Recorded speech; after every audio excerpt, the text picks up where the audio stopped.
2 രൂപ ദോശ ഞാൻ 1 രൂപയ്ക്ക് മേടിച്ചിരും. അപ്പോൾ ഗായ്സ് ഇതാണ് സുന്ദരൻ ചേട്ടൻ്റെ തട്ടുകട. ഇവിടെ 2 രൂപയ്ക്ക് ദോശയൊക്കെ കിട്ടുമെന്ന് പറയണം. നമുക്ക് എന്തായാലും കടയിലോട്ട് കയറാം. ആ ചേട്ടാ, ഇവിടെ 2 രൂപയ്ക്ക് ദോശയൊക്കെ കിട്ടുമെന്ന് പറയണം. ദോശ 2 രൂപ, ചിക്കൻ ബീഫ് ആണെങ്കിൽ അത് 30 രൂപ, അങ്ങനെ നമ്മളോട് കൊടുക്കണം. ഇതൊക്കെ വെച്ചിട്ട് താങ്കൾക്ക് എന്ത് ലാഭമാണ് കിട്ടണത്? അല്ല, ഇവിടെ ലാഭം നോക്കി പ്രവർത്തിക്കുന്ന സ്ഥാപനമല്ല. ഇവിടെ വരുന്നവരെ വയറും മനസ്സും നിറയണം, അത്രേ നമുക്കുള്ളൂ. കാലത്തും ഇദ്ദേഹത്തെ പോലെയുള്ള നല്ല ആൾക്കാരെ കാണാൻ പറ്റിയത് പോയാലേ നെടുമങ്ങാടാണ് സ്പോട്ട്.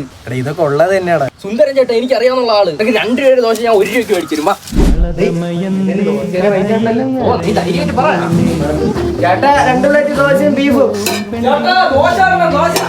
അപ്പുറത്തെ പ്ലേറ്റിന്ന് എടുത്തിട്ടാ വാടകയ്ക്ക് പറഞ്ഞു. ആ ചേട്ടാ, എത്ര ചേട്ടാ എന്തൊക്കെ കഴിച്ചാ? നീ എത്ര ദോശ? ഞാൻ 10 ചേട്ടാ 20 ദോശയും 2 ബീഫും. 20 2 ബീഫ് 450. എന്താ 450? ഒന്നും കൂടെ കണക്ക് കൂട്ടിയാ 20 ദോശ 2 ബീഫും അല്ലേ? 450. അല്ല, മറ്റേ വീഡിയോ ഏത് വീഡിയോ?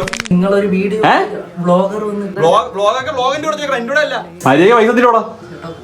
EMI ഓപ്ഷൻ പൈസ ഒന്നുമില്ലേ? ഈ പാത്രം കഴിയണ സ്ഥലം ഇവിടെ വരുന്നവരെ വയറും മനസ്സും നിറയണം, അത്രേ നമുക്കുള്ളൂ.